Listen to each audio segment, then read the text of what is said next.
Yes, you read that title correctly. This is effectively, ladies and degenerates, everything wrong with ClownPuncher's Everything Wrong with Arkham Asylum video. Welcome to the madhouse, viewers! I've set an inception, and you clicked on it gloriously!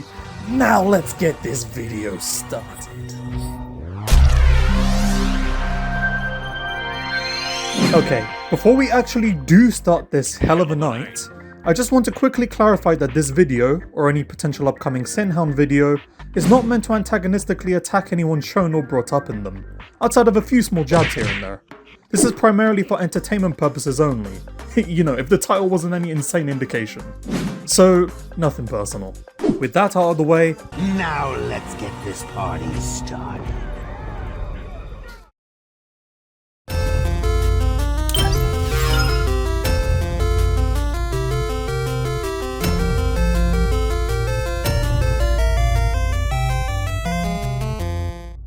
You want to know how you can tell you have terrible security at your facility? When the sign outside says, hitchhikers may be escaping patients.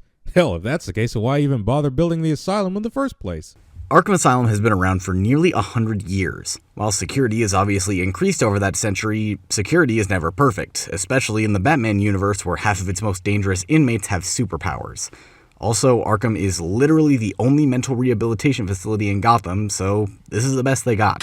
regardless of this, I think it's just a little bit crazy that someone would actually think through and go, you know what we need? To reassure people that Arkham is the best facility for keeping these lunatics under wrap for rehabilitation, by saying that hitchhikers may be escaping patients. That's like you flying over to the UK, and as the plane is landing, you see a giant sign that says, "Welcome to London. By the way, hoodie wearers may be knife wielders." It's just like, why would anyone even put that on a sign? It makes no sense to me personally. So I think this sin from GCN is actually okay. Hurry up, you big lump, you'll be late for the party. I just love how the game actually waits for you to get on the platform before it truly starts. It's actually quite humorous. The game simply will not begin without Batman. Like, obviously it won't. Batman literally just told Sharp that he's going with Joker, which Joker and the guards overheard, so they are waiting for him. And the game will not continue unless the player activates certain checkpoints, because that's how games are designed. If checks are not met, games cannot be played. This is like sending Mario for not entering a level unless he selects a star to go after in Mario 64. Like, obviously he's not going to enter a level if you don't pick a star. This guy seriously wants his games to play themselves. Good lord, this is going to be a terrible video, isn't it? ClownPuncher, buddy, even though I agree with your point towards the sin, I thought you said at the beginning of your video... Once again, do not go to these channels and spam them with hate. So, I mean, what gives with this hostility, man? People can't hate those videos because of what you're saying, but then you get a free pass? Come on, dude. These idiots know that the Joker has escaped multiple times, yet are still dumb enough to send only 2 guards to escort him to his holding cell. And what do you call the dozens of armed guards leading the way to his cell and Batman following close behind? Joker would probably call them cannon fodder, but I would call them more than 2 guards escorting Joker to his holding cell. Now, I'm not going to pretend as if I'm the guy that wrote the script for the GCN video, but I feel like the guy is referring more towards who is following him to his holding cell, not the guards outside of that, who have way more responsibilities than just Joker, as seen with Killer Croc earlier. Besides, when Batman is prevented from progressing further, Joker is indeed escorted to his cell by only 2 people. And hell, technically only 1, considering the guard was the only person out of the 2 that would even have a sliver of a chance in close quarters combat with Joker. Snake, try to remember some of the basics of CQC. Get up! Now!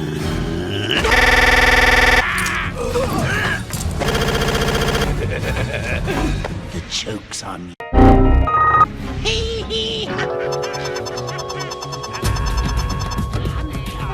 Scene does not contain any Harley Quinn twerking. Couldn't use the cliche lap dance line because this scene does indeed contain a lap dance, so you had to come up with some other BS. Also, that's sexist.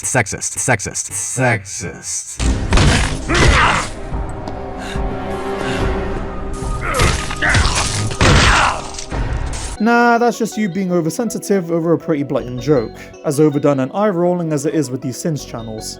What, is indirectly praising the look of someone and wanting to see more just automatically sexist now? End this! Pull the plug! Stop me once and for all!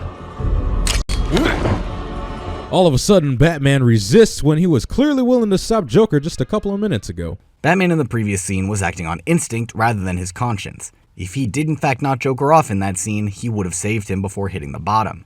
However, since Joker is giving him the opportunity to break his one rule, he isn't going to do it, showing his self-control. Batman was acting on instinct. What took you so long? Oh. Batman in the previous scene was acting on instinct rather than his conscience. Oh. Batman in the previous scene was acting on instinct rather than his conscience. No. He looked at Joker, walked up to him slowly, had time to deduce his plan of action, and decided to get out and throw the Batarang. Acting on instinct would be if he was very quickly reacting, such as if he got blindsided by, say, the prototype Titan, and or not having the time to think it through, which is evidently not true here. So, pretty weak counter-argument in my opinion. Also, if he did in fact knock Joker off in that scene, he would have saved him before hitting the bottom. However, since Joker is giving him the opportunity to break his one rule, he isn't going to do it, showing his self-control. What? Evidently not if Bruce thought it was absolutely okay just a few minutes ago. Besides, you even say yourself that he would have saved him before Joker hit the ground. How did you not catch this when you were writing your script? Besides, you also acknowledge later that both Batman and Joker know each other, so why the hell would Batman just suddenly get guilt-tripped by Joker if it's so painfully obvious? Not to mention so nonsensical, that Joker is just messing around with him in a way that would so obviously not lead to his death. Joker would absolutely not have died if Batman decided to throw the Batarang again and hit him. Like you said before, he would have saved him. The only reason he doesn't do it here is because we don't get a whole entire rest of the game if he does this. Or at the very least, nowhere near as long. The game also rips off the same grappling hook mechanic that Ada Wong used in Resident Evil 4. Resident Evil 4 came out in 2005. Batman canonically first used a grapple gun rather than a simple grappling hook all the way back in 1989 in both the comics and the Tim Burton Batman movie. So, if anything, Resident Evil ripped off Batman. A Batman game without a grapple gun would be like a Spider-Man game without web swinging. Stupid. And if for some reason you're talking about the actual grapple mechanics, how the hell else are you going to put a grapple gun in the game? You look at a point that you want to go to and press a button to go there. Deadpool used the same concept as a grapple gun but did it with teleporting instead because it works. Would you rather have Batman take aim every single time he has to grapple up to a gargoyle? No, because that would break the flow of the game. A large portion of your complaint was dedicated towards the lore of Batman's grapple gun, rather than the actual thing that GCN was referring to with the gameplay footage shown on screen. GCN was obviously referring to the mechanic itself in how it functions, and looks to the player when it's in use, obviously referring to the camera angle, the speed and momentum, and the animations upon usage, which, admittingly, does look a bit similar for the most part. They said absolutely nothing about Batman's grapple gun in terms of lore. Like, come on ClownPuncher. They even outright say mechanic in the Sin, alongside gameplay footage showing the two side by side. Either way, I do agree that GCN's Sin was pretty pointless for the reason that you described, but your analysis kinda missed the point for a large chunk of it. Also, your badge just says doctor? And not your name or your profession? Details, man. They are important. Considering how rundown Arkham is, their doctors are probably nearly universal. They probably aren't trained to be that way, but they'll get paid for it. Yet one of the riddles in this game is a night shift timetable for some of the doctors, including Thomas Elliot. So it absolutely doesn't make sense that some of these doctors don't have their names written on their tags, for both working and security related reasons. What if there's a new employee and they need to get familiar with the layout of the asylum and the others that work there? How would they know who's who outside of just asking literally everyone they come across? What if they have trouble remembering people, or are just terrible with names? Okay, look, the point ultimately is, there's a reason why many tags in many professions have names, ID numbers, and even small pictures strictly only belonging to the person that wears it. Identification purposes, my dear boy. This is just me, but Bane's design, seriously, not a fan of it at all. Personally, I prefer the one in Arkham Origins. Wow. Actually finding a good sin of this game and complimenting Arkham Origins in the process. I am shockingly impressed. I'll take off a sin. I agree that Arkham Origins is underrated and did definitely have its strengths. I mean, the boss fight, some of the designs, Bane especially, wow. Such a massive glow up from what he was in Asylum and City. Well, to be more accurate, what he would become. Anyway, main reason I'm talking about this is you're taking off a Sin because his taste just so happened to resonate with yours, rather than GCN being correct over something actually being wrong with the game itself. When the Sin is literally just his opinion over Bane's design, which shouldn't even have been a sin to begin with.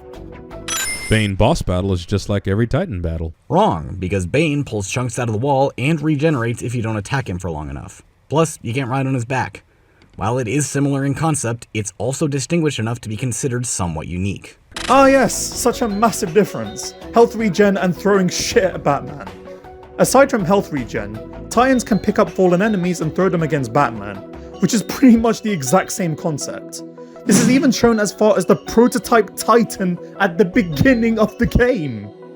So no, GCN is absolutely right here when they say that Bane is effectively just another Titan battle, because for the most part, he is. You deal with Bane the exact same way. You damage Bane in the exact same way. The only difference now is that you have to keep up with your attacks, otherwise he'll regenerate his health. And if you're prioritizing dealing with the Titans in a mob fight, it's effectively the same strategy anyway, since you're not going to give them a chance to get out of stun. You can't ride on Bane's back, but instead you get a unique animation of Batman trying to snip off his venom tubes, which is effectively just the same thing but faster than riding on the Titan's back. It's literally just a Titan battle with a bit more visual distinguishment. If you want to count that as unique, then fine I guess, but I just really disagree, hence why I'm voicing my thoughts about it. Also, what a waste of the Batmobile. Thank God you didn't sin Arkham Knight, or you'd be eating those words for breakfast and lunch. Why is this a sin? This isn't addressing GCN's statement in the context of Asylum whatsoever. Oracle, go through the city's computers. Pull up all you can find on Dr. Young. I'll go through anything you find once I get to the cave. A bat cave on Arkham Island? I built it years ago. Wait, you built a Batcave near an asylum with some of the biggest, most dangerous maniacs in Gotham? Hell, you're practically inviting them to trash it once they've escaped. Ah yes, the Batcave, one of the most highly guarded and impossible to access locations in Gotham because of intense security. Security that was no doubt seriously upped since his encounter with Bane in Arkham Origins. Here's something that both of you have neglected to mention. The Batcave is also extremely well hidden. Even when the Joker goons were down in the sewers because of hearing intel about the Batcave being somewhere around that area, nobody still was able to find it. It isn't until Poison Ivy's Titan-enhanced plants ransack the cave that it becomes compromised. Security isn't even the biggest aspect of it. Just finding the damn place is effectively rocket science to these schmucks already. It's not down here. Joker says the bat's got a storeroom or cave or something down here. No way. Joker says he's getting his toys from somewhere. Makes sense, I guess. If it's down here, it's hitting good, so keep looking.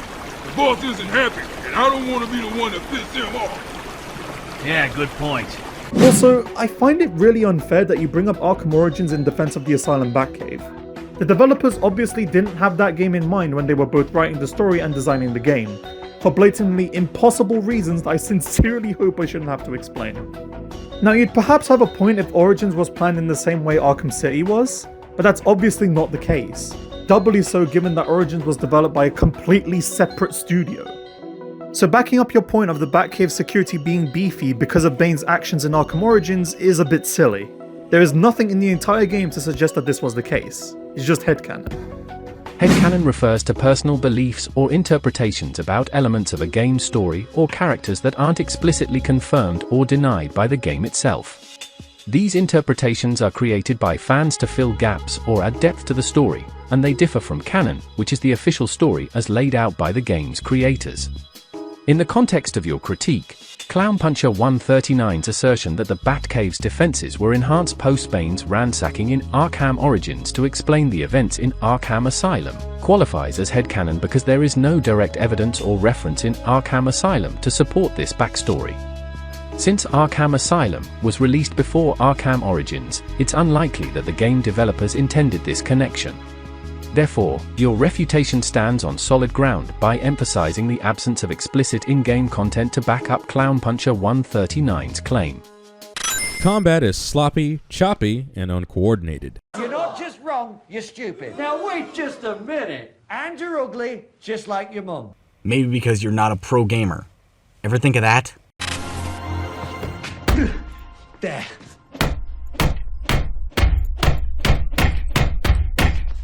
If you're just gonna show these kind of clips and be this repeatedly hostile, why even bother with your disclaimers at the start of these videos? I mean, yeah, I completely disagree with GCN saying that Asylum's free-flow combat is sloppy, choppy, and uncoordinated.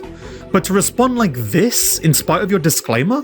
You might as well just own it and warn the viewers that you're going to be hostile, and if they're unhappy about it, they can click off. How do you make an explosive that doesn't also damage you? It's also an explosive that merely pushes enemies away rather than flat out giving them. It's a game, man. Roll with it. I really dislike this kind of defense, because then you could just hand wave away any sort of criticism related to some of the more inconsistent and nonsensical aspects of games. Now, I do agree that sometimes suspension of disbelief is undoubtedly required. I mean, I'm a massive Metal Gear fan. It's practically required to enjoy the series unless you want to go absolutely mental with some of the fourth wall breaks or gameplay mechanics.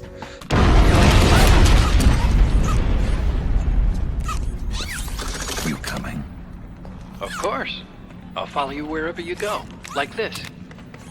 I'll activate stealth so it doesn't attract any attention. If you need it, just bring up the start button menu. Got it.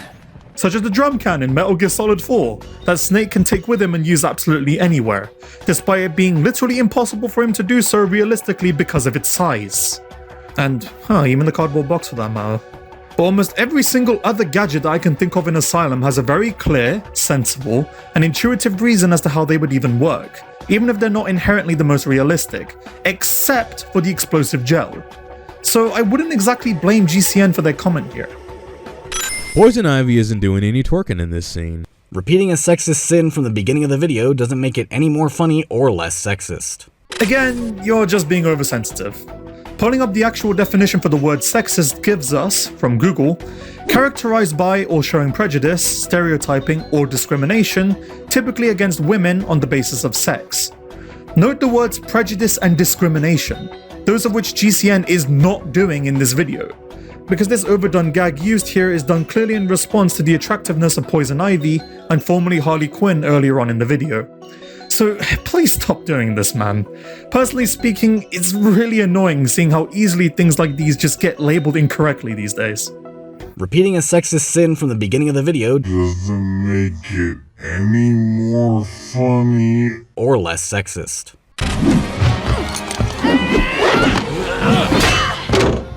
Yeah, that should have caused a major concussion. And who's to say it didn't? Harley's just kind of left there the rest of the game, so there's nothing saying it didn't cause a concussion. It didn't, because Harley is pretty much almost perfectly fine after getting up, aside from being a little dazed.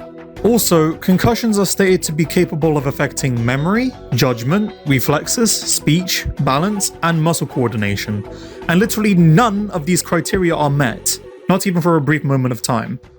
So no, Harley didn't suffer a concussion here. And to be honest, I don't know if she even would from just that alone, even speaking in a more realistic sense. Hundreds of Batman gadgets, and what do we get as weapons? Batarangs, a bat claw, and explosive gel. Thank goodness they learned their lessons in later games. I know, right? I seem to be on a later game theme here. You want to know why Arkham City is considered the best in the series? It's because it improved on the design of this game in every way. Aw, shit. You are genuinely a dumbass. Once again, do not go to these channels and spam them with hate. Good lord, this is going to be a terrible video, isn't it? Once again, do not go to these channels and spam them with hate. How dense are you? Once again, do not go to these channels and spam. Very ironic coming from a CinemaSins wannabe. Once again, do not go to these. How dense are you? Once again, do not go to. Not at all convenient, Batwing. You're just being an idiot. Once again, do not. Okay, you get the point. And yes, I do know that ClownPuncher said that he does this anyway because he cares a lot more about the Arkham series than he does about these guys' feelings. But still, If he was truly considerate and genuine about the disclaimer, then he would undoubtedly not have needed to resort to these unnecessary comments that don't even address the main issues he has with the other channels' points. This type of criticism is terrible, and these points should not be criticisms of the previous entries. They should be praises of the later entries for improving on something we didn't know we needed. You can only use this type of criticism on an aspect of a game that is genuinely bad. For example, the bosses of Asylum. Having 4 bosses that are all essentially the same with very few variations, also known as the Titans, is bad design that other games greatly improved on. Whoa, hold up now. Hold up. Let's rewind a little bit. Bane boss battle is just like every Titan battle. Wrong, because Bane pulls chunks out of the wall and regenerates if you don't attack him for long enough. Plus, you can't ride on his back. While it is similar in concept, it's also distinguished enough to be considered somewhat unique. Wait, hold the phone. Asylum has, in your words, 4 bosses that are all essentially the same with very few variations, also known as the Titans, which would obviously be including Bane. So is Bane a unique encounter, or is he not? Because you can only pick one, mate. And again, how did you not catch this in your script? And honestly, I don't know what's more sinful, gaining a new gadget at the perfect time or not being able to use the Batwing at all. What do you think, viewer? Would it matter if I told you that they're both getting counted as sins? There is literally no way they could have incorporated the Batwing into this game. The most they could have done is fast travel, but considering you can reach opposite ends of the island in less than 2 minutes just by running, it wouldn't be necessary. You can accomplish almost the exact same thing by gliding in Arkham City to some of the prison's key locations, even from some of the furthest points in the city. In fact, you're required to do this as part of the Zaz side mission, but that's not the main point. Now, I'll admit it's been a fair bit since I played Arkham Origins, but since the map in that game, from what I remember, is just a slightly bigger Arkham City, and the movement mechanics are pretty much identical for the most part, I'd say it's most likely probable that you could accomplish similar speed feats in terms of how far across the map you can travel in a short time frame. Yet Origins has a fast travel system with the Batwing regardless of this, which, from what I've seen, seems to be a well-received quality of life improvement overall. So I do think the Batwing could have possibly fit in Asylum for purely gameplay purposes and just for making traveling around the Asylum a bit more convenient for the player, especially if they find themselves on the opposite end of where they need to go. Although, I will admit it would drag down the atmosphere of the game, but that wasn't the point you were trying to make, which was that you thought fast travel wouldn't work in Asylum because it would supposedly be redundant, despite the fact that Origins shares a similar property, yet that game has a well-received fast travel system. Also, all these assholes sound the same.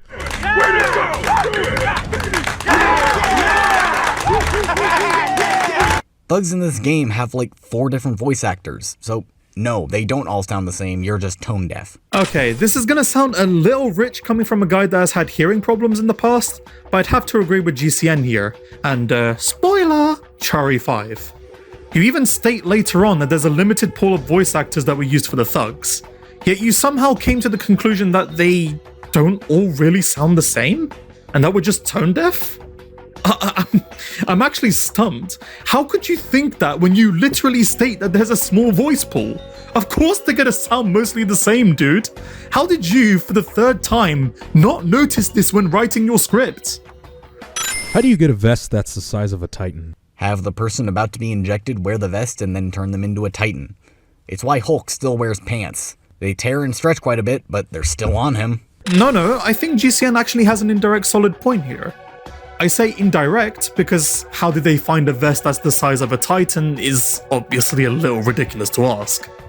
I think what GCN was actually referring to was how did the guard vest stay somewhat intact even after transforming? As in, how the hell does it look bigger on this mighty intellectual? Like, this ain't no flexible Saiyan battle armor that can expand even up to the level of giant fucking apes, and we even see quite a bit of the vest destroyed. But realistically, the vest should have just been torn completely into pieces upon the guard transforming. But I'm pretty sure this was done not just to only give extra visual variety to the Titan enemies, but also purely just to shock the player and show that these were actually former guards that were injected with Titan. Otherwise, you'd have pretty much almost no way of knowing, since they'd look pretty much no different from normal Titan henchmen, which is obviously not what the devs were going for here. How come the Titan formula fails to transform Batman? The batsuit is pretty worn out at this point, and that shot hit him in this tear where his skin is exposed. And as we seen earlier, the Titan formula transforms pretty damn quick. I know he's Batman, people, but he's still human.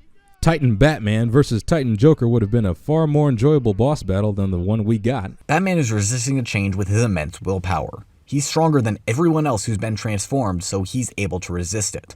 Furthermore, Titan Batman versus Titan Joker would be a terrible boss fight because it would completely break the spirit of the game and the character of Batman. Which is absolutely not how biology or chemistry works. Or, more importantly, even consistent with how this game portrays Titan transformations. With literally every single other character in the entire game, whether it's the Henchman, Bane, Poison Ivy, or even Joker, right after this scene happens by the way, the Titan formula takes effect ludicrously fast. Yet the only outlier to this is Batman. Because... plot. Let me put it this way. You get something injected into your system, or already have something in your system like a cold virus. You can try resisting it all you like, it's not going to fucking matter. You are going to show symptoms, and you are going to be affected by it no matter how much you don't will for it to. Even if you had the willpower or tenacity of goddamn Batman or Goku. Yeah, there's no way Batman should be able to pull this off given what the game has shown us up until this point. Batman would have been forced to use the antidote on himself here, and that would have been that had the game remained consistent with its own rules, and not just give Batman a cheap pass with the whole willpower bullshit because of plot. But then we don't get the cool music stinger, and the epic moment where Batman injects the antidote into himself rather than on Titan Joker, on top of the final area of the final encounter. Ooh. Also, I'm fairly sure you misinterpreted what GCN was saying in regards to a hypothetical Titan Batman and Titan Joker battle. If you listen to what he said again, he stated that Titan Batman versus Titan Joker would have been a far more enjoyable boss battle than the one we got. It's not exactly saying he absolutely wanted a Titan Batman versus Titan Joker battle.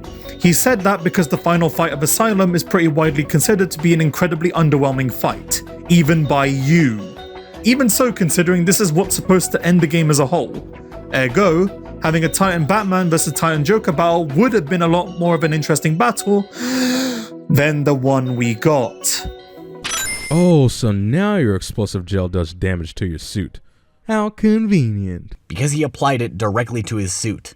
If you hold an explosive, you're going to do more damage to yourself than simply being in close proximity to it. Sure, applying the explosive gel directly onto the batsuit will of course make it undergo far more damage. I'm not going to deny that. However, being in close proximity to it should still be doing damage, especially if it can do so to the thugs. This cutscene literally proves that it's not just the breakable walls that harm the henchmen on the other side of them, it's also the explosive force of the blast itself, which, if you've actually used the explosive gel as traps in either the combat or predator sections, is also quite clearly evident. You can spam the explosive gel in-game over and over again and not be harmed whatsoever, whereas literally everything else around you will. All you get is Batman having to look away from the blast. I'd call this an oversight on the developer's part though, considering the explosive gel in Asylum is literally never used in any other cutscene or in-game mini cutscene besides this one. So they probably made the whole gadget in mind without thinking of it actually becoming vital to Batman winning at the very end of the game. Regardless, given what I said earlier about enemies being affected in-game but not you, it's still an inconsistency. It drops everything we knew of how explosive gel even worked throughout the game, just so Batman could have a reasonable way of actually managing to knock out a Titan enhanced Joker. Alright, phew, done. I haven't made a video in so long, sheesh. I can feel that rust weighing me down, to be honest. Anyway, I got this out now, so man, I'm pretty glad about that. As for whether or not I'll keep going and look at what he said towards the other sinners of Arkham Asylum, maybe? It'll ultimately depend on how I feel, of course. But hey, if you liked the video, agreed with some of my counter-arguments or commentary, or found it engaging, then leave the... What am I kidding? You know what to do. But most importantly, this will let me know if it's something you want to see me explore further, or if any of you think SINHOUND would be a nice series for me to do. Just wanted to make a video where I got to put a bit of myself in there again, instead of some of the edits I was doing lately. Alrighty then, I'll catch you all in the next video. Laters!